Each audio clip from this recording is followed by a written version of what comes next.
বিপদে পড়ে আছে, বিপদের কথা বলে, আমি আল্লাহ তাকে বিপদ থেকে উদ্ধার করে দিই।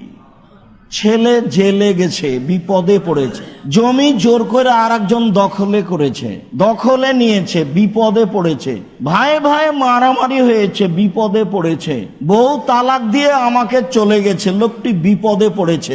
মানুষের বিপদের কোনো শেষ নেই। আল্লাহ তাআলা বলেন, ও রাত 12টার পরে আমাকে একটু বলে না কেন?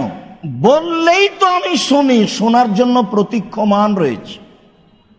আমি যে আমার পাপের কথা বলবো, আসলেই কি আমি তাকে জানি?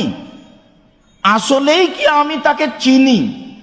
ওই যে কথাটি, যেই কথাটি রাসূল সাল্লাল্লাহু আলাইহি ওয়াসাল্লাম বলেন, যখন রাতের 3 ভাগের 2 ভাগ পার হয়ে যায়, তখন আল্লাহ তাআলা সপ্তম আকাশ থেকে প্রথম আকাশে নেমে আসেন।